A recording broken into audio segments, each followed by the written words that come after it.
With Yemen, they have a tremendous Houthi problem. I believe that's a problem for them. You know, you never really know. It's a tricky part of the world. But we were asked to stop firing at the Houthis. And that's something that they've never asked because they're tough and they're good fighters. I asked one of the companies, I said, I want a lot of drones. And, you know, in the case of Iran, they make a good drone. And they make them for $35,000, $40,000. So I said to this company, I want to see it. They came in 2 weeks later with a drone that cost $41 million. I said, that's not what I'm talking about, $41 million. I'm talking about something for $35,000, $40,000 where you send thousands of them up.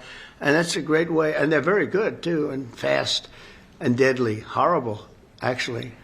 When you look at what's happening with Russia and Ukraine, the drone is killing tremendous numbers of people. You hide behind a tree and the drone comes down and it circles you with fire. You don't have a chance. The tree comes down also, by the way. It's so intense. I mean, you see these trees being knocked down like they're being sawed down by a top-of-the-line timberman. Thank you very much, everybody. I want to just thank you for being with us, and I assume the press is ready.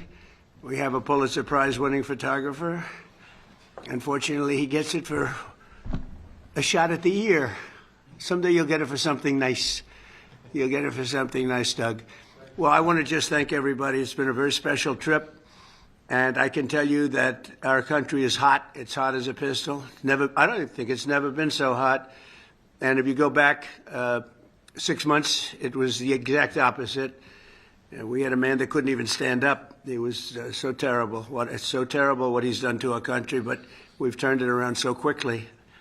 I did not expect to turn it around this quickly. I think we're the hottest country of the world right now, and 6 months ago they were laughing at the United States, but they don't laugh anymore. This has been an amazing trip, and as you know, I'm going to UAE in a little while. We're going to first watch an air show that will be spectacular from our friend, the Emir. He's done a great job, And I've met such great people, and as you know, that we're trying to give Yemen a chance. And we're going to give Syria a chance. With Yemen, they have a tremendous Houthi problem. I believe that's a problem for them. You know, you never really know. It's a tricky part of the world. But we were asked to stop firing at the Houthis. And that's something that they've never asked because they're tough and they're good fighters and all. But they're not going to be blowing ships out of the water anymore. So that's what we wanted. And we'll see how that works. But their emissaries were very, very strong on it.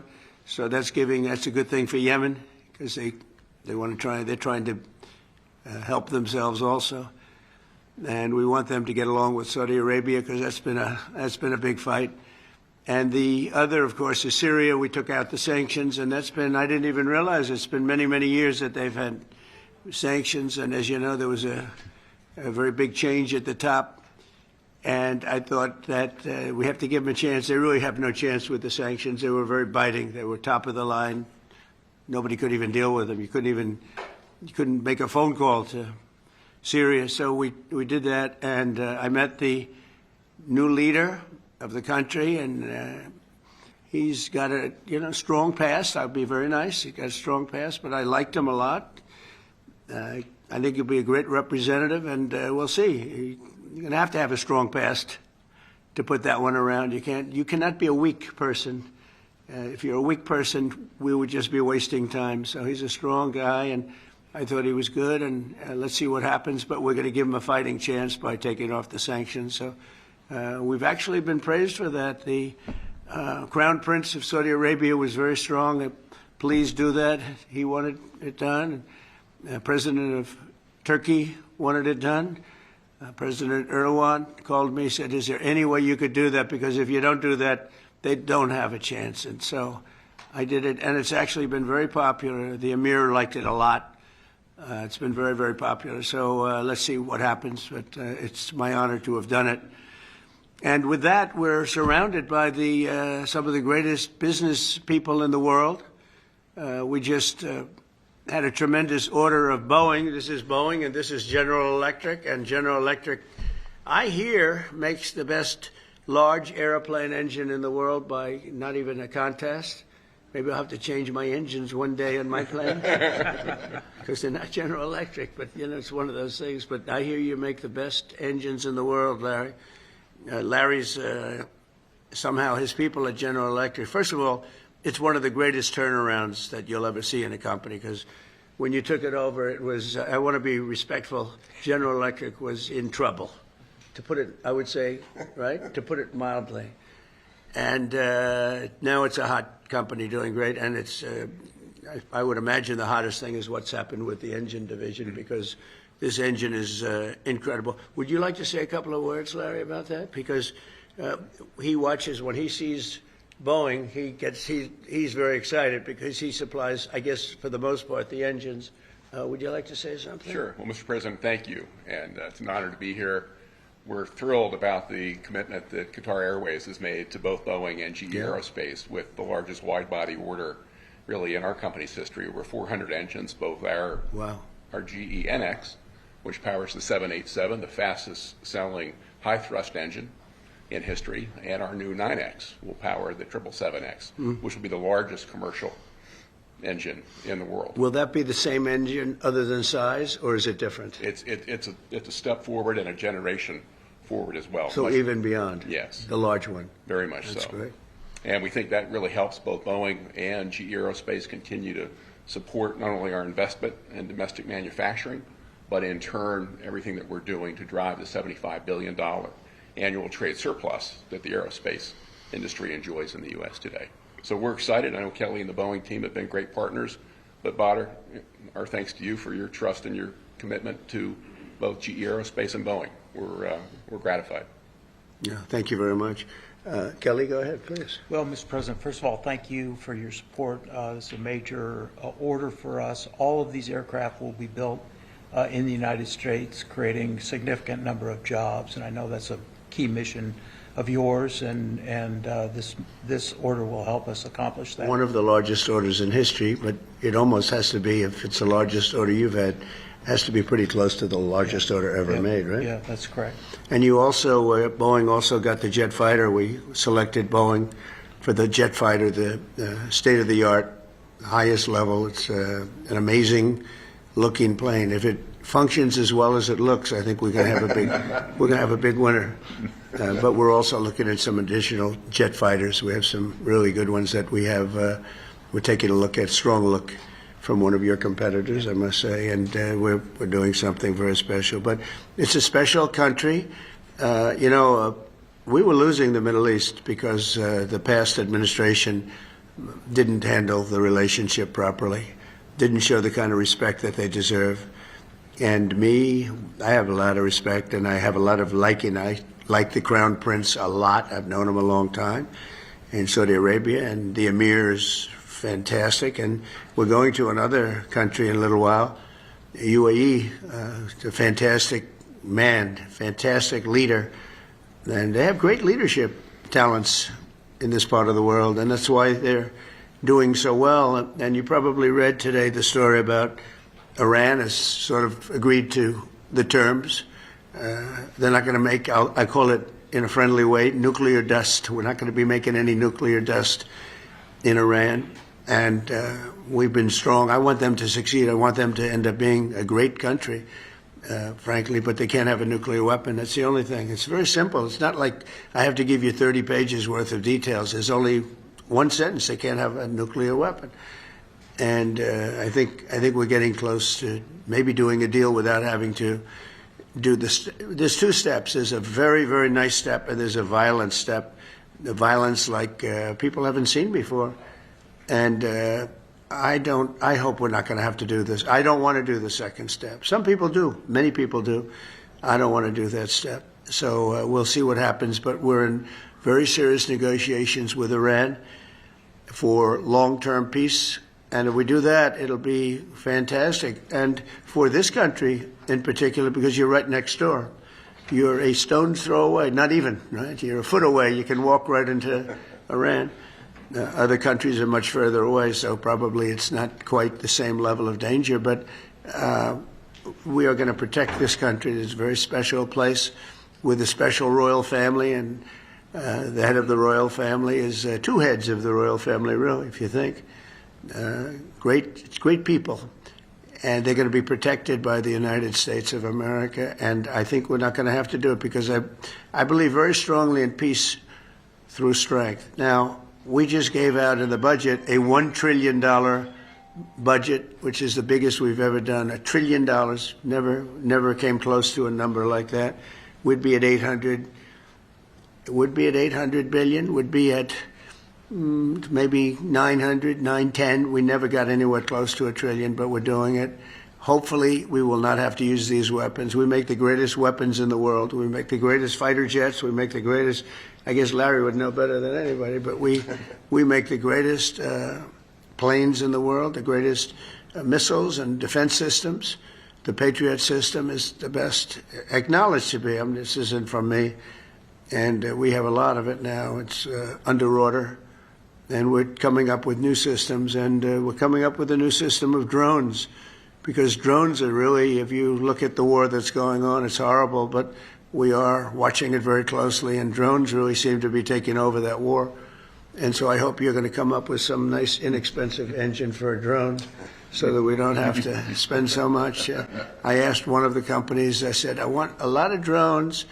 And, you know, in the case of Iran, they make a good drone, and they make them for $35,000, $40,000. So I said to this company, I want to see it. They came in 2 weeks later with a drone that cost $41 million. I said, that's not what I'm talking about, $41 million. I'm talking about something for $35,000, $40,000 where you send thousands of them up. And that's a great way. And they're very good, too, and fast and deadly. Horrible, actually. When you look at what's happening with Russia and Ukraine, the drone is killing tremendous numbers of people. You hide behind a tree and the drone comes down and it circles you with fire. You don't have a chance. The tree comes down also, by the way. It's so intense. I mean, you see these trees being knocked down like they're being sawed down by a top-of-the-line timberman like, you know, who? Sean Duffy. Do you know that Sean Duffy, the head of the Transportation Department, who's working right now on the airports and getting a system because Biden didn't do a thing for 4 years, and Pete Buttigieg was the head, and he goes bicycling to work. He takes a bicycle to work. Can you believe he's running the biggest air system in the world, and he takes a bicycle to work? And they say he's going to run for president. I don't see it. Who knows, right? But I don't see it. But when I look at what they've done, is so horrible what they've done. And the work they did do, they wasted billions of dollars. They're trying to hook up air systems to copper, and they tried to hook up copper to glass, and the glass doesn't work with the copper. And they had 30,000 different contractors doing 30,000 jobs. And when they put it all together, they spent billions of dollars. It didn't even come close to working. And we're going to be giving out a brand new system. It's very important. We'll have the best system, and we think we know who that system is. But we have a lot of bidding. But we want one check. We want a unified system. We don't want to have 5,000 contractors in all different places. Some digging ditches and some not doing ditches because they want to go by satellite. Satellite seems to be the way to go. But so we're going to be giving that out pretty soon. But what people don't know about Sean, because I mentioned lumberjacks, that Sean. You probably didn't know this. That I'm not talking about this Sean. This Sean, no, this is a different Sean. Sean Duffy, the head of transportation. He's a great Sean, though, I have to tell you. But Sean Duffy was the world champion for 5 years, climbing trees and down, up and down, world champion. So that's what you call a serious lumberjack. And he's doing a fantastic job, too. A really respected guy and a terrific guy. And I mentioned the champion because when somebody's a champion, he's the world champion for a long time. He came down, when you come down those trees, coming down at a rapid, he said that started getting you back. You will often break your back. You miss a shot and you're coming down a lot faster than the human body was meant to come down.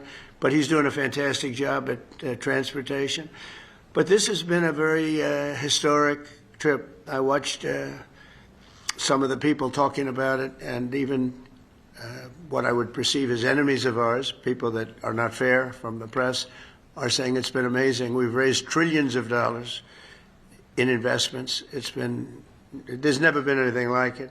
And just to finish, we have a country that now has, I think, Howard, we can say that at least $10 trillion of investment and potential investment. And if the past administration did $500 billion, it was like a lot. But we did it in 2 months because it's actually a little more than 3 months. But I always say the first month I had to get a little bit acclimated. So I didn't really do this the first, but when we started, so we've really been doing it, Susie, right, for 2 months. So in 2 months, we're going to have over $10 trillion. Nobody's ever come, no country's ever come close to that. No country. And I want to thank the Emir because he put up a lot in terms of investment. It could amount to 2 million, 3 million, maybe even 4 million jobs in the United States. And more importantly, it's really important stuff. It's tremendous refining capabilities. It's capabilities for very high-end. AI is a big subject, and it's a big subject over here, too. I always say, what are you investing in? It seems one thing everybody seems to have in common is AI.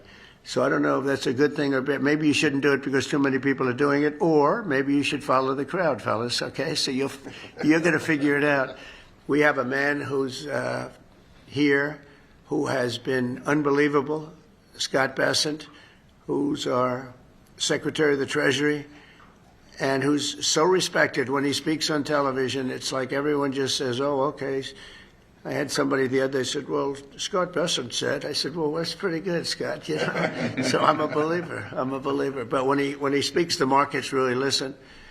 And the big thing is that we have, to me, the most important thing of all is that, forget about the recent stock market being so good. Much more importantly, we have hundreds of different big companies pouring into America now, creating jobs like we've never seen before. Now, the bad news, it takes a little while for that to, you know, when you build your factory and it takes 1.5 years, 2 years, and they're going to build them very fast, and they don't need financing. That's the nice part. They don't need any financing. They have plenty of it.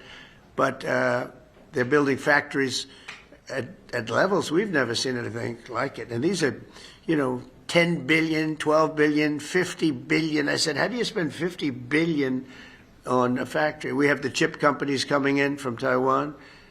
We have Jensen, as you know, coming in with 600 billion. We have actually the biggest company of them all. You know all about it, coming in. That was a big, Mr. Wei. I said, Mr. Wei, you're a smart man, aren't you? I never met him. And I said, because I understand you control 99% of the chips. Oh, yes, I do. I said, that's pretty good. I said, is there any way of breaking that grip? They said it would take you many years. So I said, you know what? If you can't beat him, you join him. But he's going to be building the biggest factory anywhere in the world in Arizona and spending over $200 billion. And we have Apple, as you know, it's coming in. And I had a little problem with Tim Cook yesterday. I said to him, Tim, you're my friend. I've treated you very good. You're coming in with $500 billion, but now I hear you're building all over India. I don't want you building in India. You can build in India if you want to take care of India, because India is the highest, one of the highest tariff nations in the world. It's very hard to sell into India. And they've offered us a deal where basically they're willing to literally charge us no tariff. So we go from the highest tariff, you couldn't do business in India. We're not even a top 30 in India because the tariff is so high, to a point where they have actually told us, I assume you too, Scott, you were working on that also, that there will be no tariff, right? Would you say that's a difference? They're the highest, and now they're saying no tariff. But I said to Tim, Tim, look, we've treated you really good. We put up with all the plants that you built in China for years. Now you got to build us. We're not interested in you building in India. India can take care of themselves. They're doing very well. We want you to build here, and they're going to be upping their production in the United States. Apple. So Apple's already in for $500 billion, but they're going to be upping their production. So it'll be great. So I really think we have, we've gone from a laughing stock 6 months ago to the hottest country anywhere in the world. And that's not just in business, that's in everything else, and it's psychologically hot, too. And I just want to thank everybody for being here. I want to thank the media. The media, I have to say, has been very fair. They've been very fair. They've been terrific, actually. I was watching some of our Normally, they would not say good things, but they're having a hard time saying bad because this is a record tour. There's never been a tour that will raise, it could be a total of $3.5–4 trillion. This just in this 4 or 5 days. And it's from great people. And our relationship now is very strong with Saudi Arabia. Nobody's going to be bothering that relationship. Nobody would be able to break that relationship because of my relationship with the Crown Prince and the family. The relationship is really strong. And when you talk about Qatar, the relationship is equal. I mean, it's just like nobody's going to break that relationship. We have never had a relationship with Qatar as strong as it is now. You know that better than anybody, and they're very happy. And we're going to protect you. We're going to protect you. That's the one thing you need, maybe, but I don't think you're going to need too much of that. And I said last night, it was a great meeting, great everything. They brought in Lee Greenwood to sing. It was a beautiful evening, and I appreciate it. But I said last night that Iran is very lucky to have the Emir because he's actually fighting for them. He doesn't want us to do a vicious blow to Iran. He says, you can make a deal, you can make a deal. He's really fighting, and I really mean this. I think that Iran should say a big thank you to the Emir, because the Emir is fighting very much that we don't. And there are many people that want me to go the other route. They say, just knock it out, because nobody can beat us. We have the strongest military in the world by far. Not China, not Russia, not anybody. We have the best military equipment in the world, and we have the strongest military in the world. If you remember ISIS, General Raisin Kane, right? We knocked it out in 3 weeks. Remember they said it would take 4 years to knock out ISIS? We did it in 3 weeks. That's because you had the right leader. With a stupid person, you'll do it in 4 or 5 years. You won't even do it. You'll fight for 4 years and then you'll leave. Like we always do. You fight. We had a president that blew up half the Middle East and then he left. That was it. It was like spent $10 trillion on blowing up the Middle East and then he left. Just said, let's leave now. You were left with nothing. And we don't do that. We take care of our friends. And so you have a great ally in us, and there's nobody even close. In terms of military power, there's nobody close. And I'm not only talking about nuclear. I don't like to mention the word because the nuclear is so destructive that it brings you into a different category. But we're number one in nuclear. I rebuilt our military, by the way, in my first term. We had a really successful first term. Then the election was rigged, and I had to wait, and it became more historic, and I was able to watch and see. And the good news is although it's bad news in another way, but the good news is that Biden was so bad, worst president we've ever had by far. There was never a president like this. This man was grossly incompetent, and now that's been proven. But people were able to see how bad it is, and it gave me a mandate. We won all 7 swing states. We won the popular vote by a lot. We won the counties by 2,725 to 505. That's why the map is completely red. When you look at it, the map, it was an obliteration, this election. And we got 312 electoral votes, so it was just an obliteration. And that means mandate. And we have a mandate that nobody's had. They said the most consequential election, and this was a enemy paper, the most consequential election in 129 years. So it's been a tremendous trip. I've really liked it. This is going, we're going 20 hours a day.